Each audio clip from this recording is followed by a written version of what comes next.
खबर की खबर में अब खबरें तफसील से। एनआरसी यानी national register of citizenship, Assam में उसकी फाइनल लिस्ट आ गई, जिसके बाद करीब 19 लाख लोगों पर अपनी नागरिकता साबित करने का संकट आ खड़ा हुआ है। हालांकि एक साल पहले आई लिस्ट में करीब 40 लाख लोगों का नाम था, जो फाइनल लिस्ट में घटकर 19 लाख तक पहुंच गया है। बावजूद इसके इसे दुनिया में सबसे बड़ी नागरिक छटनी कहा जा रहा है, क्योंकि अपने आप में अलग तरह की छटनी है, जहां ना तो कोई बंटवारा है, ना कोई युद्ध है, ना कोई विस्थापन। इसमें सरकार की तरफ से 1971 के बाद आए लोगों की पहचान कर छटनी की जा रही है, जिसमें असम में 19 लाख लोगों की छटनी के लिए पहचान हुई है। और इस बीच आपको दुनिया के कुछ और बड़े विस्थापन बता देते हैं। दुनिया का सबसे बड़ा विस्थापन 1947 में हुआ था, जब भारत पाक बंटवारे में 1 करोड़ 40 लाख लोग विस्थापित हुए थे।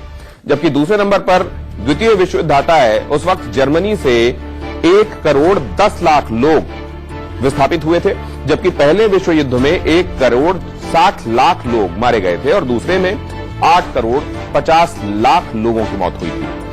और अगर सिर्फ असम में छटनी की तुलना करें तो गोवा की जनसंख्या करीब 15 लाख है, यानी गोवा सबसे बड़ा है ऐसा राज्य जो छटनी मिशन जिसने चलाया हो। और भारत में 1 करोड़ से ज्यादा आबादी के 20 राज्य हैं। अगर हर राज्य में छटनी मिशन चलाया जाएगा तो असम के 19 लाख के हिसाब से जोड़ा जाए तो भारत के 20 राज्यों में करीब 4 करोड़ घुसपैठिए मिलेंगे, जो ऑस्ट्रेलिया जैसे देश की आबादी से भी ज्यादा होंगे। ऑस्ट्रेलिया की आबादी करीब 3 करोड़ है, यानी कई छोटे देशों के बराबर घुसपैठिए भारत में मुमकिन है।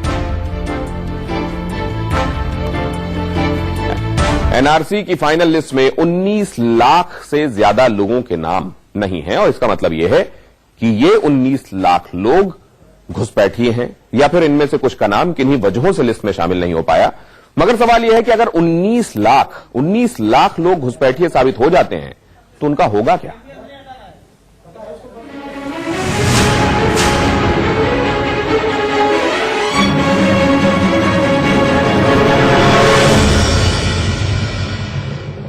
आसमान से बूंदाबांदी और जमीन पर सख्त सुरक्षा के बीच जारी एनआरसी की फाइनल लिस्ट से असम का माहौल फिर से गर्म हो गया है। गृह मंत्रालय की तरफ से जारी एनआरसी की फाइनल लिस्ट में 3 करोड़ 11 लाख 21 हजार 4 लोगों के नाम हैं, जबकि 19 लाख 6,657 लोगों के नाम लिस्ट में नहीं।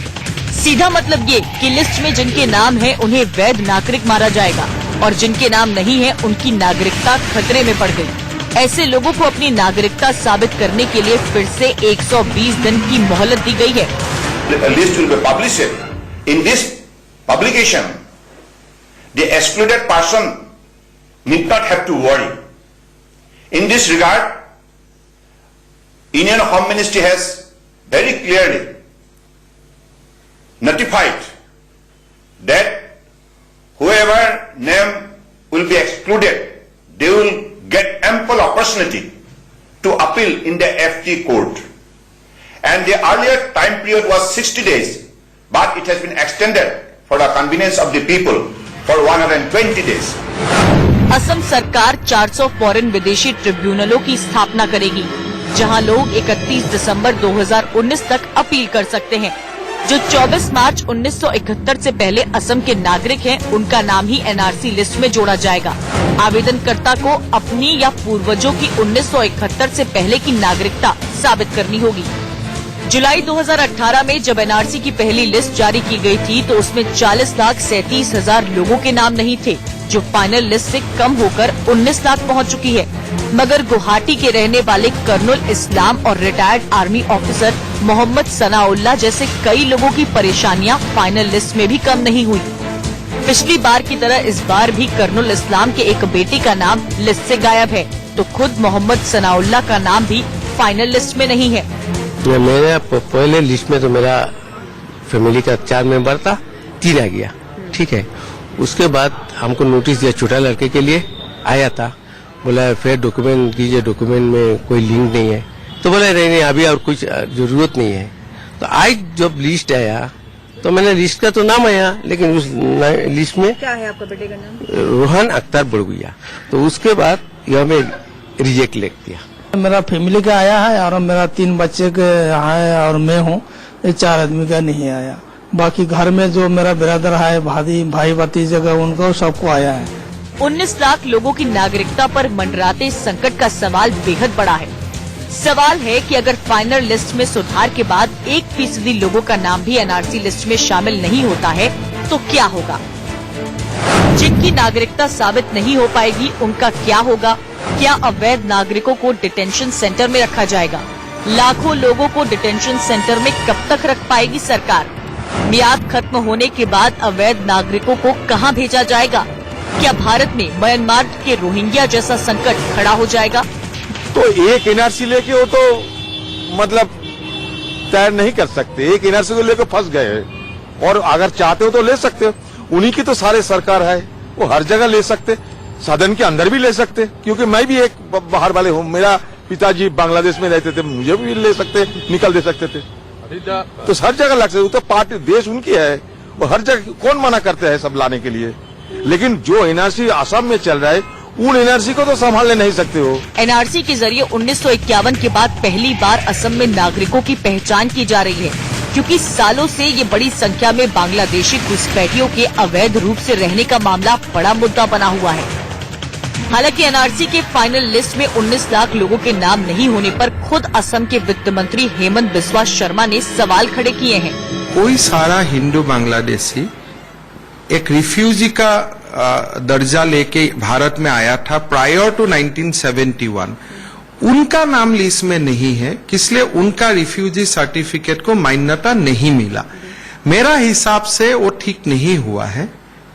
अभी वो लोग को फॉरेनर्स ट्रिब्यूनल में जाना पड़ेगा, ट्रिब्यूनल में, और फिर उनको प्रूव करना पड़ेगा। थोड़ा वो लोग के लिए पेनफुल प्रोसेस होगा।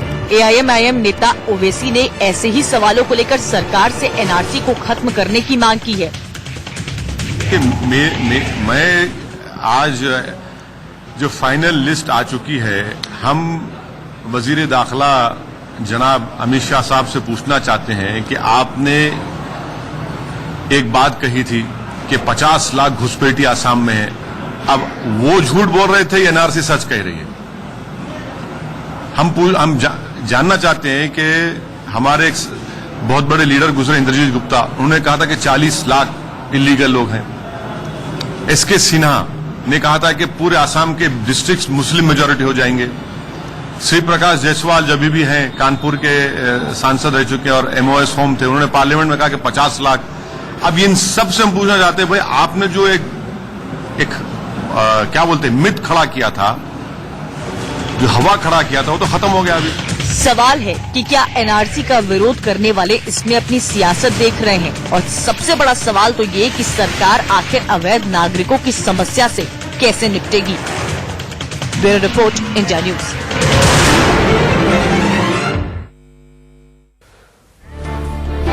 खबर की खबर ये कि 19 लाख लोगों के लिए ये आफत की तरह है एनआरसी। खासतौर से वो लोग काफी परेशान हैं जिनका नाम पहली लिस्ट में था और फाइनल से गायब है। ऐसी कई लापरवाहियां सामने आई हैं और एक कागज ने कई लोगों की जिंदगी पर बड़ा संकट ला दिया है। अब वो रोजी रोटी का जुगाड़ करें या नागरिकता साबित करने के लिए एनआरसी सेवा केंद्र के चक्कर लगाएं, ये उलझन उनके सामने।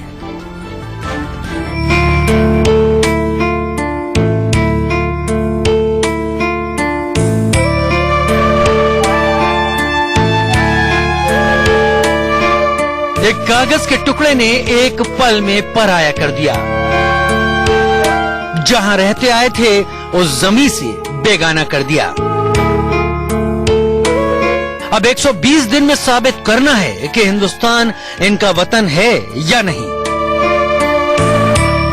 एनआरसी की दूसरी लिस्ट आने के बाद से कई परिवारों का ऐसा ही हाल है जैसा सकीना बेगम के परिवार का है। ये हाथ में एनआरसी की लिस्ट का कागज लेकर घूम रही हैं, चेहरे पर मायूसी है।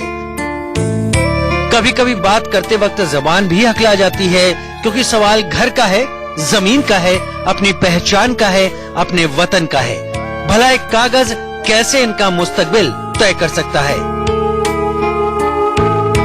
लेकिन एनआरसी की लिस्ट में जो इनके साथ हुआ वो बेहद अजीब है, घोर लापरवाही का भी नमूना है। सकीना बेगम और उनके पति फूल मियां का नाम एनआरसी की लिस्ट में नहीं है, बेटी का नाम भी नहीं है, बस एक बेटे का नाम है जिसकी मौत हो चुकी है। एनआरसी लिस्ट पब्लिश होने के बाद एक तरफ कुछ लोग जिनका नाम शामिल नहीं है लिस्ट में और एक तरफ कुछ लोग जिनका नाम शामिल हुआ है। लेकिन ऐसे भी कुछ केसेस सामने आ रहे हैं जहां जिन व्यक्तियों का मृत्यु हो चुका उनका भी नाम शामिल किया गया है लिस्ट में। हमारे साथ जुड़ चुके हैं यहाँ के रेसिडेंट। आप बताएं कि आप लोग यहाँ पे आए थे सेवा केंद्र में, क्या जानने को मिला यहाँ से? आप लोगों का नाम है? हम लोग का नाम नहीं है, खरे हमारा लड़का मर गया था उसका नाम है, उसका नाम नहीं कटा है, उसका नाम उठ गया है। और हम लोग का कागज डॉक्यूमेंट जो मांगा था वो जमा दिया था, हम लोग का नाम नहीं उठा है। आप दोनों का नाम नहीं आया? उसका नहीं है, हमारा माम में मेरा भी नहीं है नाम, तो मेरे ससुर माँ को नहीं है, तो मेरे बेटी को नहीं है था, और एक बेटा को जो भी मर गया उसका भी नाम उठ गया। एनआरसी की जो लिस्ट इनके हाथ में है उसमें साफ साफ सईदुल इस्लाम का नाम है, यानी सईदुल इस्लाम इस देश का आधिकारिक तौर पर नागरिक मान्य है।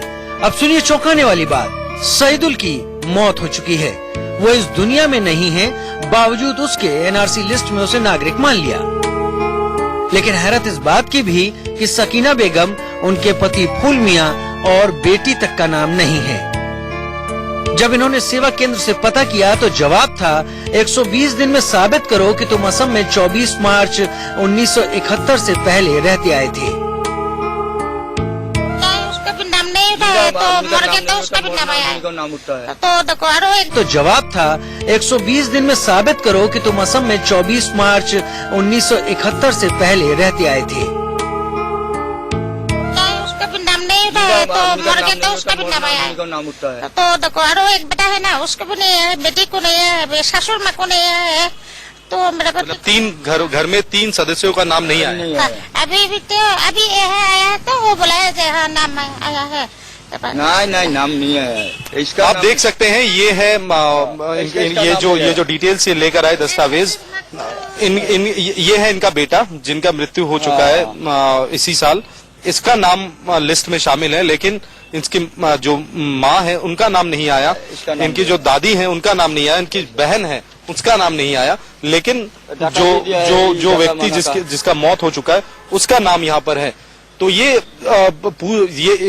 यहाँ पर आए थे सेवा केंद्र में ये जानने के लिए कि आगे क्या करना है। इन्हें साफ तौर पे बताया गया है कि इन्हें अपील करना होगा कोर्ट के पास, और उसके बाद ये बेटे का नाम को लेकर ये असमंजस में है कि आने वाले दिनों में कहीं ये दिक्कतें पैदा ना कर दे, लेकिन उसके लिए जो जवाब इन्हें अभी तक सेवा केंद्र से या फिर एनआरसी ऑफिस से अभी तक नहीं मिला। मेहनत मजदूरी करने वाले फूल मियां दिन भर हाड़ तोड़ मेहनत करके 300 से 400 रुपए कमाते हैं। उनका कहना है कि कोर्ट कचहरी के चक्कर लगाने के लिए वक्त और पैसा दोनों नहीं है। ऐसे में 120 दिन में कैसे अपनी नागरिकता साबित कर पाएंगी? बोला है, बोले वकील दौड़ के ये नाम उठाने होगा। हम लोग इतना पैसा कहाँ से मिलेगा? हाजिरा काम करके खाता है दिन। क्या करते हैं काम? हम जो है मिस्त्री करता है, लेबरगिरी लेबर करता है, दिन 200-300 रुपया मिलता है। लेकिन आपके बेटे का नाम हटाने के लिए क्या करना पड़ेगा?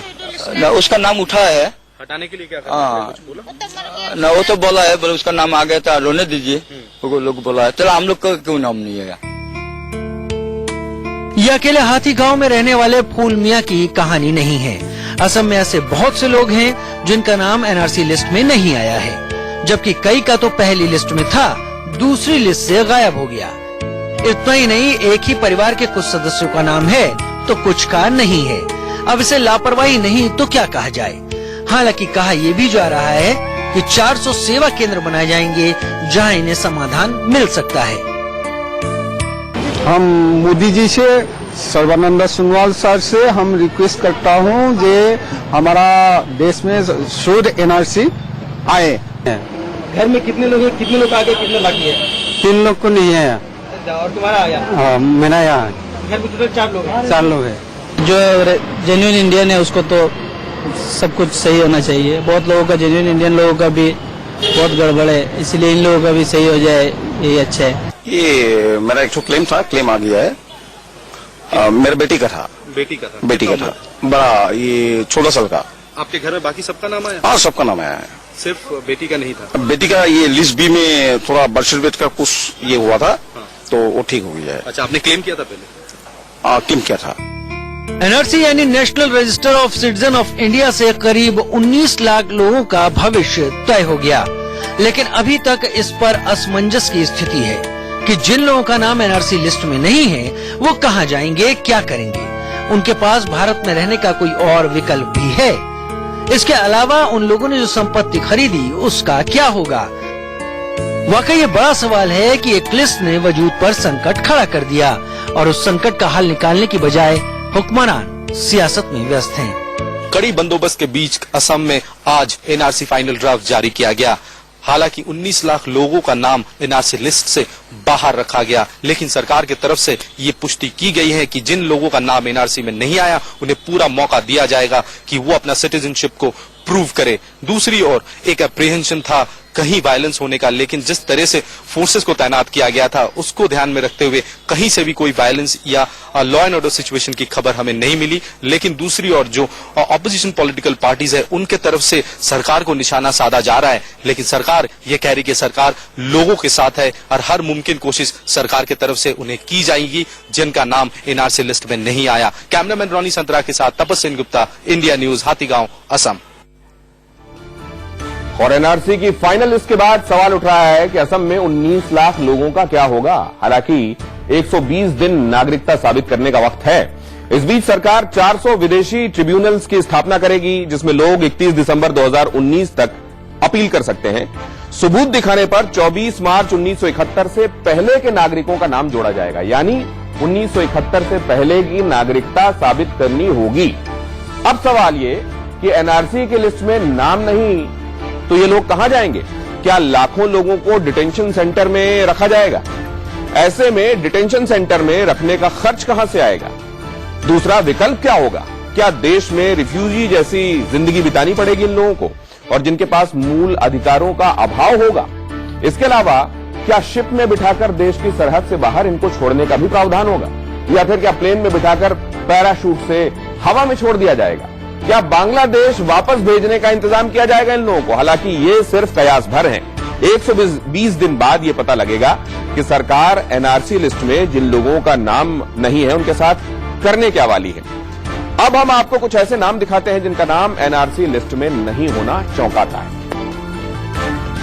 रिटायर्ड लेफ्टिनेंट मोहम्मद सनाउल्लाह, करगिल के योद्धा। जियाउद्दीन अली अहमद, पूर्व राष्ट्रपति फखरुद्दीन अली अहमद के भतीजे। सैयदा अनवरा तैमूर, पूर्व मुख्यमंत्री असम। इन लोगों के नाम भी एनआरसी में नहीं होना यह दिखाता है कि कहीं पर कुछ ऐसी टेक्निकल चीजें हैं जिनकी वजह से वो लोग जो डिजर्विंग हैं, जिनको एनआरसी में शो होना चाहिए जिनके नामों को, वो भी नहीं हो रहा। एनआरसी विशुद्ध रूप से देश का मुद्दा है, लेकिन पाकिस्तान इसमें भी अपनी टांग फंसा रहा है। पाकिस्तान के पीएम इमरान खान एनआरसी को मजहब के चश्मे से देख रहे हैं। इसके अलावा उन्होंने भारत को एक बार फिर से जंग की धमकी दी है, जबकि उनके ही विदेश मंत्री बातचीत की पेशकश कर रहे हैं। यानी एक तरफ धमकी, दूसरी तरफ घबराहट।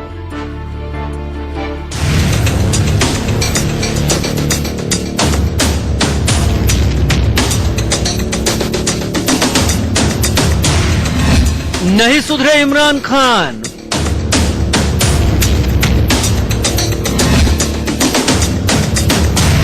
पाकिस्तान का बैंड बजवा कर मानेंगे खान।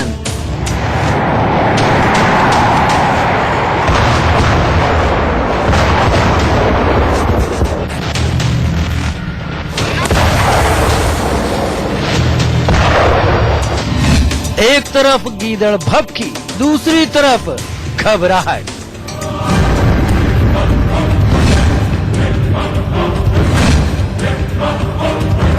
पाकिस्तान हर बाजी हारता जा रहा है। कश्मीर पर चारों खाने चित होने के बाद मिस्टर खान का दिमागी संतुलन बिगड़ गया है। कभी वो बौखलाकर परमाणु हमले की धमकी देते हैं तो कभी भारत के खिलाफ दुनिया को एकजुट करने का सर्कस करते हैं, लेकिन उनसे होता कुछ नहीं। इमरान खान की खुद पाकिस्तान में थू थू हो रही है। आज पूरी इंटरनेशनल कम्युनिटी के सामने हम लोग अकेले खड़े। आप जिस बिरादर इस्लामी मुल्क के राग अलापते हुए हम थकते नहीं थे, उसने सऊदी अरब और यूएई ने अपना सबसे बड़ा सिविल अवार्ड और पता नहीं किस चीज के कितने महंगे हाथ डाले मोदी के गले में। ये हमारी खारजा पॉलिसी नाकामी है, खारजा पॉलिसी की नाकामी है और पूरी इंटरनेशनल कम्युनिटी को पता है। कश्मीर में हुई किरकिरी के बीच इमरान खान झेप मिटाने के लिए परमाणु हमले की धमकी देते रहते हैं। एक अमेरिकी अखबार को इंटरव्यू में इमरान खान ने सीधे तौर पर जंग की धमकी दी है। दुनिया कश्मीर को नजरअंदाज नहीं कर सकती, हम सभी खतरे में हैं। अगर दुनिया कश्मीर और वहां के नागरिकों पर अत्याचार को रोकने के लिए आगे नहीं आई तो इसका अंजाम पूरी दुनिया को भुगतना होगा। दो परमाणु शक्ति संपन्न देशों के बीच युद्ध के हालात बन गए हैं। बात यहीं खत्म नहीं होती। इमरान खान ने कहा कि अगर जंग हुई तो परमाणु हमला भी विकल्प है। अब बेहद जरूरी है कि अंतर्राष्ट्रीय समुदाय व्यापार और उद्योग से ऊपर उठकर कुछ सोचे। द्वितीय विश्व युद्ध हुआ क्योंकि म्यूनिख का तुष्टीकरण किया गया। वैसे ही हालात एक बार फिर दुनिया के सामने हैं, मगर इस बार परमाणु शक्ति की परछाई के बीच। इमरान खान दरअसल पाकिस्तान की बर्बाद होती हालत को भूल चुके हैं। उनका सारा ध्यान कश्मीर और भारत पर है, इसलिए वो अब भारत के अंदरूनी मामलों में बयानबाजी कर रहे हैं। एनआरसी लिस्ट पर भी बांटने वाला बयान दे डाला। उन्होंने ट्वीट कर भारतीय मुसलमानों को लेकर चिंता जाहिर की है। इतना ही नहीं, मोदी सरकार को मुस्लिम विरोधी तक करार दिया है। भारतीय और अंतर्राष्ट्रीय मीडिया में रिपोर्ट्स है कि मोदी सरकार बड़ी चालाकी से मुसलमानों को निशाना बना रही है। ये पूरी दुनिया के लिए खतरे की घंटी है। साथ ही जम्मू कश्मीर पर मोदी सरकार की नीति भी मुसलमानों को निशाना बनाने की नीति का बड़ा हिस्सा है। लेकिन खेल देखिए, एक तरफ इमरान खान जंग की धमकी दे रहे हैं, वहीं उनके विदेश मंत्री बातचीत की तैयारी में हैं।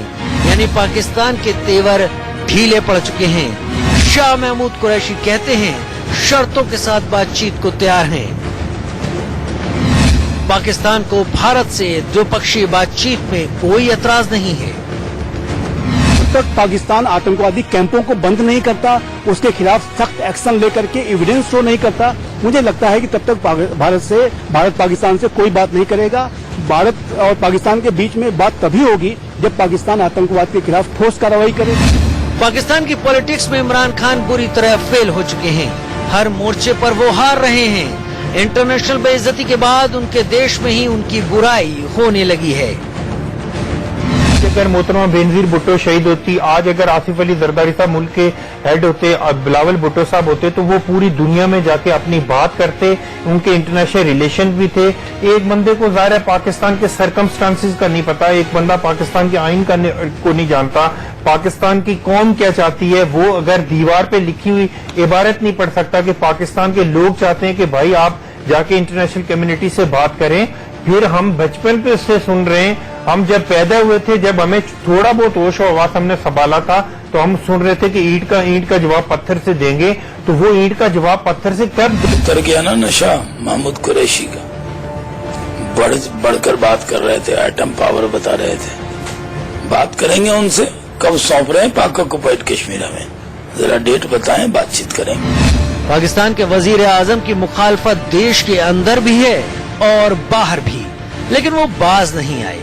उन्हें लगता है कि भारत के खिलाफ जहर उगल कर वो पाकिस्तानी अवाम का भरोसा जीत जाएंगे। लेकिन अब पाकिस्तानी अवाम ने भी इमरान को दरकिनार करना शुरू कर दिया है। यह अलग बात है कि पाक आर्मी की कठपुतली बनकर रहने में वो खुद को महफूज समझते हैं।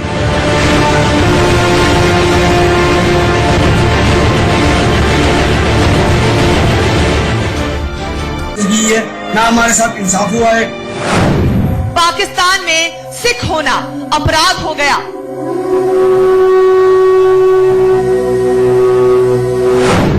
पाकिस्तान में बलोच होना सजा बन गया।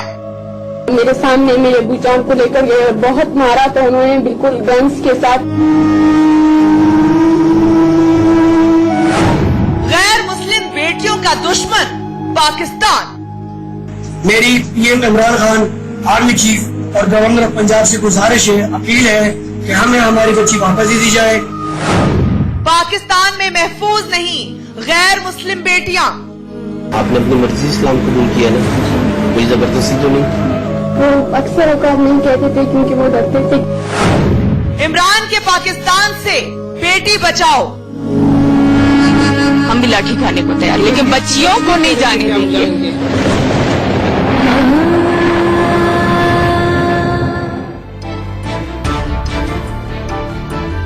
साफ है, पाकिस्तान में गैर मुस्लिम बेटियां महफूज नहीं हैं। इमरान खान के पाकिस्तान में बेटी पैदा होना पाप हो गया।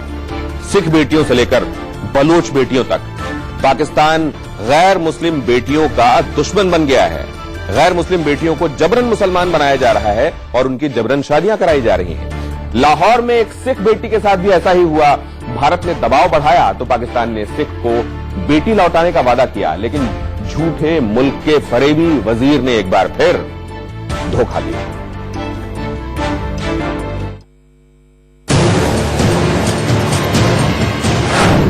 पाकिस्तान में महफूज नहीं गैर मुस्लिम बेटियां। बेटा क्या नाम है आपका? बेटा एज कितनी आपकी? सिख लड़की को अगवा कर जबरन बनाया मुसलमान। आपने अपनी मर्जी से इस्लाम कबूल किया ना? कोई जबरदस्ती तो नहीं? इमरान सरकार का एक और झूठ बेनकाब। ना हमें हमारी बच्ची हमारी बहन दीदी को वापस दी है, ना हमारे साथ इंसाफ हुआ है। कहाँ गई सिख बेटी? कि हमें हमारी बच्ची वापस दे दी जाए, हमारे साथ इंसाफ किया जाए। ये सिख बेटी कहाँ है, किस हालत में है, किसके पास है, इसके परिवार को कुछ पता नहीं। पाकिस्तान की ज्यादतियों का शिकार इस लड़की का परिवार मारा मारा फिर रहा है। पाकिस्तान में सिख होना गुनाह हो गया और उसकी सजा एक सिख बेटी भुगत रही है। मैं पूरी दुनिया के सिख सैयद का शुक्रगुजार हूँ जिन्होंने इस बात में हमारे साथ आवाज उठाई है, हमारे साथ एक साथ खड़े हैं। कल से एक वीडियो जारी है पूरी न्यूज में कि हमें हमारी बच्ची हमारी बहन वापस मिल गई और गिरफ्तारी हुई। इस तरह की ये एक फेक न्यूज है, ये किसी किस्म की गलत, हर किस्म की एक गलत न्यूज है। इस तरह की कोई बात नहीं है। लाहौर के ननकाना साहिब इलाके की रहने वाली ये सिख बेटी 27 तारीख से लापता है। उसे जबरदस्ती मुसलमान बनाकर उसकी शादी करा दी गई। आपने अपनी मर्जी से इस्लाम कबूल किया ना? जी। कोई जबरदस्ती तो नहीं? अच्छा, निकाह भी अब अपनी मर्जी से कर रहे हो ना? कोई जबरदस्ती तो नहीं? बेटा एज कितनी आपकी? 19 साल। अच्छा, घर से कोई चीज तो नहीं लेके आए, कोई जेवर वगैरह या कोई कीमती चीज, कोई कीमती कागजात वगैरह? परिवार दर दर की ठोकरें खा रहा है। मजहब का कारोबार करने वाले पाक हुक्मरानों से रहम की गुहार लगा रहा है। पाकिस्तान के जुल्म की खबर आई और भारत ने दबाव बनाया तो पाकिस्तान ने कह दिया कि सिख बेटी को लौटा देंगे, लेकिन झूठ की फैक्ट्री के मालिक इमरान खान ने ऐसा नहीं किया और न ही गुनहगारों की गिरफ्तारी हुई। ना हमें हमारी बच्ची हमारी बहन दीदी को वापस दी है, ना हमारे साथ इंसाफ हुआ है, ना कोई गिरफ्तारी हुई है।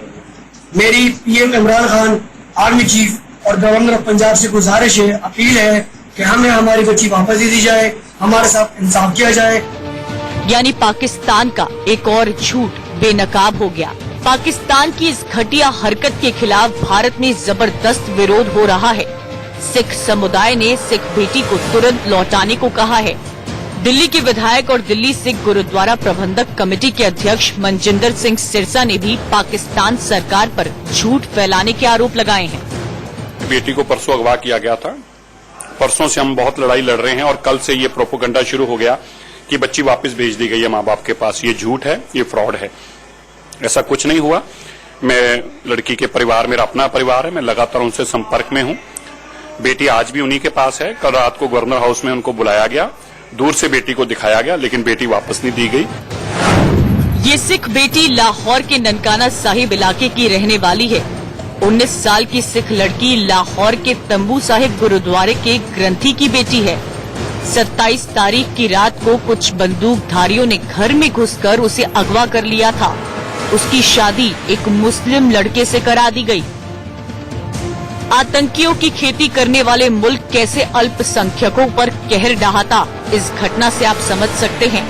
गैर मुस्लिम बेटियां आतंकिस्तान में बिल्कुल महफूज नहीं हैं।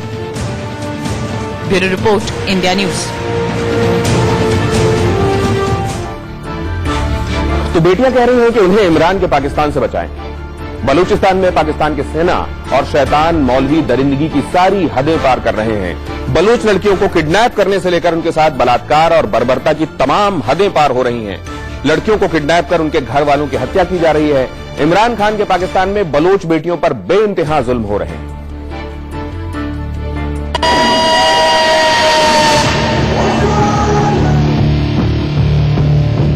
मेरे सामने मेरे अबू जान को लेकर गए और बहुत मारा, तो उन्होंने बिल्कुल गन्स के साथ के।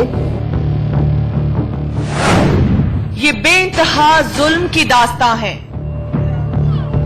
हम भी लाठी खाने को तैयार, लेकिन बच्चियों को नहीं जाने देंगे। ये बेपनाह दर्द की कहानी है। अक्सर औकात नहीं कहते थे क्योंकि वो डरते थे कि कहीं हम लोग जब भी वो बताते थे तो हम लोग रोने लगते। इमरान खान के पाकिस्तान में बेटी पैदा होना गुनाह हो गया, या यूं कहें कि गैर मुस्लिम बेटी पैदा होना सजा बन गया है। आप बच्ची की जिंदगी तो बर्बाद कर दी ना आपने, आपको किसने ये हक दिया? पाकिस्तान में गैर मुस्लिम बेटियों का जीना हराम हो गया है। 7 महीने उन्होंने बिल्कुल धूप देखनी ही नहीं थी कि बिल्कुल अगर मेरी आंखें बंद भी होती थी तो आकर मुझे मारते थे कि मत सो जागो उठो। सिखों से लेकर ईसाइयों तक और अहमदियों से लेकर बलोचों तक पाक हुक्मरान और शैतान मौलवी बेटियों के दुश्मन बन गए हैं। कहीं बेटियों को अगवा किया जा रहा है तो कहीं जबरन उनका धर्म परिवर्तन करा दिया जा रहा है, कहीं जबरदस्ती उनकी शादियां कराई जा रही हैं, तो कहीं उनके साथ बलात्कार हो रहे हैं। पाकिस्तानी सेना और मजहब के नाम पर अंधे जिहादी मौलाना बेटियों पर कहर बरपा रहे हैं। अगर हम हर जगह कॉम्प्रोमाइज कर रहे हैं तो हमें हर जगह पे हमारी जो लोकल बच्चियां हैं जो दूर दराज के इलाकों से आती हैं, आप उनको जो है ना इस तरह सफर करना पड़े। और कुछ तो अभी जो मैं वहां गई थी मुझे पता चला कि कुछ की फैमिलीज को हाँ, ये चीज मैंने देखी। एक बलोच लड़की रोते हुए मेरे पास आई कि मेरे भाई को जो मुकरान में है और वो बेचारा खुद परेशान है, फैमिली में परेशानी, उनको फोन किया गया है कि आपकी बहन को जो है ना वो पुलिस पकड़ रही है और हम बाहर निकाल रहे हैं। तो एक फोन किया गया है कॉलेज से फोन किया, और एक को नहीं 6 लड़कियों को फोन किया है जो मुख्तलिफ डिवीजन से, मकरान से, तुर्बत से। बलोचिस्तान में तो खुद पाकिस्तानी सेना जुल्म ढा रही है। लड़कियों को अगवा कर धर्म बदलवाना और घर के बाकी लोगों को बेरहमी से कत्ल कर देना, वहाँ आए दिन ऐसी खबरें आती हैं। They are raping Baloch women in their abductions, in their captivity. They finish all the men, they kill all the men, and they take all women from the villages and they burn. They take all the valuable things and they burn our villages. This is what they are doing. Pakistan में लड़कियों के धर्म परिवर्तन के लिए बाकायदा racket चल रहा है। कई शैतान मौलवी सरकार की सरपरस्ती में गैर मुस्लिम लड़कियों को जबरन धर्म परिवर्तन करा रहे हैं। मियां साहब, आजकल एक इशू चल रहा है, लड़कियां मुसलमान तो सारे पाकिस्तान के अंदर हो रही हैं। सिर्फ ये इशू क्यों बनता है जो ढहकी के अंदर आपके ऊपर इल्जाम लगते हैं? ये अगर हम खुद करते हैं सिर्फ इसलिए करते हैं कि सवाब की खातिर, और उनके लिए आपको पता है कि हम यहाँ जब तक के उनका कोई बंदोबस्त नहीं होता गुजारे का, रहाइश का, उतने तक हम अपने पास रखते हैं। 10 दिन में, 15 दिन में या 20 दिन, महीने 2 महीने में उनका कुछ न कुछ कहीं न कुछ बंदोबस्त कर लेते हैं। हमारे पास लोग भी हैं, हथियार भी है, सब कुछ है, लेकिन हमारे पास ये सिर्फ पाकिस्तान के मुखालफों के लिए है। जो पाकिस्तान में रहते हैं उनके लिए नहीं है। जो पाकिस्तान के दुश्मन है, इंडिया है या कोई और। लड़कियों को मुसलमान बनाने के अलावा पाकिस्तान बलूचिस्तान में एथनिक क्लेंजिंग यानी नस्लीय सफाई में भी लगा हुआ है। बंदूक की नोक पर बलूचिस्तान का विलय करने वाले पाकिस्तान ने यहाँ बर्बरता की सारी हदें पार कर दी हैं। बलोच लोगों को मार देना, उनकी औरतों को रेप करना और बच्चों को गायब कर देना। पाकिस्तानी आर्मी बलूचिस्तान में खूनी खेल खेल रही है। मेरी छोटी बहन जब उस वक्त पैदा हुई थी, जब मेरे अब्बू जान हुआ हुए थे, करीबन 1 माह या 2 माह गुजरा था मेरी छोटी बहन को, और जब वो रिहा हुई तो मेरी बहन उसे पहचान ही नहीं पा रही थी कि ये अब्बू है।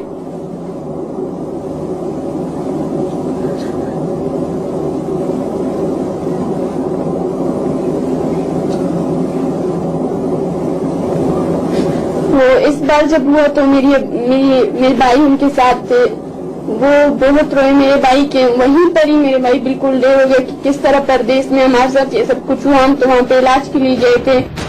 ये तस्वीरें उन लोगों की हैं जिन्हें पाकिस्तानी आर्मी अपने साथ ले गई, लेकिन वो कभी घर लौटकर नहीं आए। 23 अगस्त को international day of the disappeared यानी लापता हो चुके लोगों की याद में मनाए जाने वाले दिन पीड़ित परिवारों ने प्रदर्शन किया। ये अपने अजीजों की राह देख रहे हैं। इन्हें उम्मीद है कि वो एक दिन जरूर लौट कर आएंगे। हजारों लोग लापता हैं। इमरान खान ने नए पाकिस्तान में भी जुल्म और सितम की इंतहा कर दी है। Don't accept what they are doing in Balochistan. Actually, they are genociding Baloch people. Actually, they are killing at mass level Baloch people. बेटियां पाकिस्तान में पैदा न होने की दुआएं कर रही हैं। गैर मुस्लिम बेटियां कह रही हैं, हमें इमरान के पाकिस्तान से बचाओ। Bureau report, India news. तो खबर की खबर यह कि पाकिस्तान में अल्पसंख्यक समुदाय के लिए जीना मुहाल है। उनके साथ तरह तरह की ज्यादतियां हो रही हैं और लिहाजा कई पाकिस्तानी हिंदू मुल्क छोड़कर हिंदुस्तान आ गए हैं। ऐसे कई लोग राजस्थान के जालौर में रह भी रहे हैं। सुनिए उन पर पाकिस्तान में क्या क्या गुजरा है।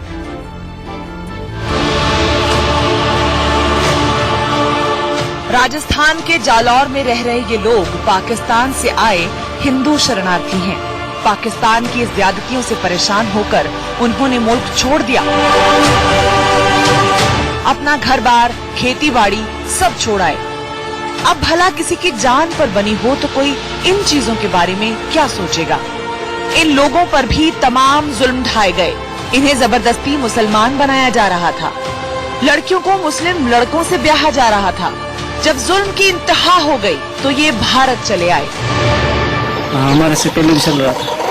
रिंकल कुमारी का धर्म परिवर्तन समस्या, उसको तकरीबन हमारे वहाँ रहते हुए हुआ था। उसके बाद में ऐसे कई समस्या चल रही थी, आज तक चल रही है। पाकिस्तान की वो स्थिति थी जो पूरी दुनिया में सबको ध्यान है। तो वहाँ क्या धर्म परिवर्तन ये दिक्कत थी, कोई हिंदी में कोई भलाई नहीं थी, बहुत दिक्कत आती थी, भेदभाव था। अच्छे दिनों की तलाश में भारत आए ये लोग यहाँ किसी तरह गुजारा कर रहे हैं। इन्हें उम्मीद है कि भारत सरकार इनके लिए कुछ अच्छा काम करेगी। Bureau report, India news.